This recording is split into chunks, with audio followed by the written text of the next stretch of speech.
MLA ആയി മത്സരിക്കാൻ BJPക്ക് ആളെ കിട്ടാണ്ട് ഞങ്ങൾ പണം കൊടുത്തിട്ട് വാങ്ങിക്കൊണ്ടുവന്ന സ്ഥാനാർത്ഥികൾ എന്നുള്ള നിലയ്ക്ക് പോലും അതിനെ താങ്കൾ ന്യായീകരിച്ചു. എനിക്ക് അതിനോട് അങ്ങനെ എവിടെയാണ് ഞാൻ ഇൻട്രോയിൽ എവിടെയെങ്കിലും പറഞ്ഞു? അങ്ങനെ പണം എന്ന് പറഞ്ഞില്ല എന്ന് മാത്രമേ ഉള്ളൂ. ആൾക്കാർ ഇപ്പൊ എന്നോട് ചോദിക്കുമ്പോൾ കൂടി ഇപ്പൊ ചോദിച്ചു മറ്റുള്ളവരെ പണം കൊടുത്തില്ല, പണം കൊടുത്തത് ഞാൻ എവിടെയും പറഞ്ഞിട്ടില്ല. അല്ലല്ല ഇപ്പൊ പറഞ്ഞു ഒന്നുകൂടി റിവൈൻഡ് കേട്ട് നോക്കൂ. ഇല്ല ഞാൻ പണം കൊടുത്തു എന്ന് എവിടെയും പറഞ്ഞില്ല.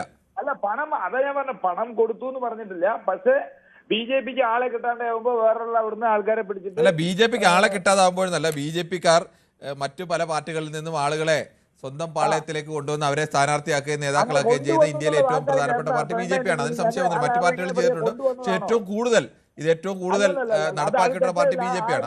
അത് ഞാൻ പറഞ്ഞാണ്, ഇപ്പോഴും അത് ആവർത്തിച്ച് അങ്ങനെ തന്നെ പറയുന്നു.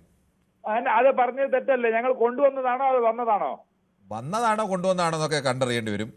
പലതും കൊണ്ടുവന്നത് തന്നെയാണ്. പല MLA-മാരെ അടക്കം ഭൂരിപക്ഷമില്ലാത്ത പല സംസ്ഥാനങ്ങളിലും MLA-മാരെ അടക്കം മറുകണ്ഠം ചാടിച്ച് ചെയ്തിട്ടില്ല. അപ്പോൾ അതൊക്കെ കൊണ്ടുവന്നാണോ അവർ സ്വമേധയാ വന്നാണോ എന്നൊക്കെ പിന്നീട് തീരുമാനിക്കാം. പക്ഷേ BJP ചെയ്തിട്ടുണ്ട്, മറ്റു പാർട്ടികളും അങ്ങനെയൊക്കെ ചെയ്തിട്ടുണ്ട്. പക്ഷേ അതിൽ കൂടുതൽ ചെയ്തിട്ടുള്ളത് BJP ആണ്.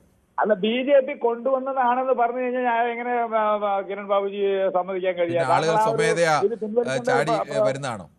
അല്ല അത് പിൻവലിക്കണ്ടേ? താങ്കൾ മാത്രം സംസാരിക്കാതെ എന്റെ സംസാരം കേൾക്കാൻ. താങ്കൾ സംസാരിച്ചോളൂ. താങ്കൾ സംസാരിച്ച ശേഷം ഞാൻ മറുപടി പറയാം. പക്ഷേ ഈ ഒരു പ്രസ്താവന താങ്കൾ പറഞ്ഞാൽ തെറ്റാണെന്ന് എന്റെ ഒരു വിനയപൂർവ്വമായിട്ടുള്ള എന്റെ ഒരു അഭിപ്രായം, എന്റെ ചെറിയൊരു അഭിപ്രായം. ചിലപ്പോൾ ഞാൻ പറയുന്നത് തെറ്റായിരിക്കും, താങ്കൾ പറയുന്നത് ശരിയാണെന്ന് താങ്കളുടെ ഇതില് പറയുന്നുണ്ട്.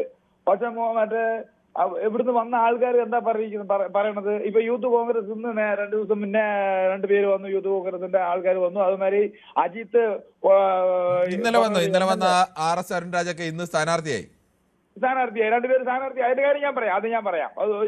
അതിനെപ്പറ്റി വിസ്തരിച്ച് പറയാം സമയം തരുവാണെങ്കിൽ. പിന്നെ അജിത്ത് പറഞ്ഞ സ്ഥാനാർത്ഥി വൈക്കത്ത് അജിത്ത് പറഞ്ഞ സ്ഥാനാർത്ഥി, അദ്ദേഹത്തിന്റെ അച്ഛൻ പോലും കണക്ക് കൂട്ടി നോക്കുകയാണെന്നുണ്ടെങ്കിൽ 20 വർഷം 25 വർഷമായിട്ട് അവര് അച്ഛനും മകനും അവിടെ MLA ആയിട്ട് ജയിച്ച് പ്രവർത്തിച്ചു വന്ന ആൾക്കാരാണ്. CC മുകുന്ദൻ നാട്ടികയില്, S രാജേന്ദ്രൻ ഇടുക്കിയില്, ഇവരൊക്കെ ഞങ്ങൾ കൊണ്ടുവന്നതാണോ?